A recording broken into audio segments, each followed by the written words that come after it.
ചതുർയുഗങ്ങളിലും വേദാന്ത സൂക്ഷ്മ തത്വം ഗ്രഹിച്ച തത്വം പറഞ്ഞു തന്നയാളാണ് ശ്രീകൃഷ്ണ പരമാത്മാവ്. അദ്ദേഹം നമുക്ക് പറഞ്ഞു തന്ന ഭഗവത്ഗീത മനുഷ്യരാശിക്ക് എക്കാലത്തെയും അമൂല്യമായ, ഏറ്റവും ശ്രേഷ്ഠമായ, ആദ്യത്തേതും അവസാനത്തേതുമായ വേദാന്ത ഗ്രന്ഥമാണ്.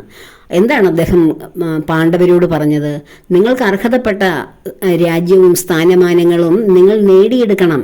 പല ആവർത്തി അതിനുവേണ്ടി കൗരവരോട് ആവശ്യപ്പെട്ടിട്ടും അവർ കൊടുക്കാതിരുന്നപ്പോൾ അത് നേടിയെടുക്കുവാനുള്ള കർമ്മം ചെയ്യൂ എന്നാണ് അർജുനനാകുന്ന ഓരോ മനുഷ്യനോടും ഭഗവാൻ പറയുന്നത്.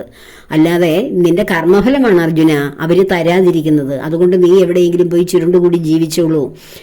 കൗരവർ നിങ്ങൾക്കും കൂടി അർഹതപ്പെട്ടത് ഉപയോഗിച്ച് അവർ ദൂർത്തന്മാരായി ജീവിച്ചോട്ടെ, ഇത് നിന്റെ വിധിയാണ് എന്ന് കരുതാനാണോ ഭഗവാൻ പറഞ്ഞത്? അല്ല.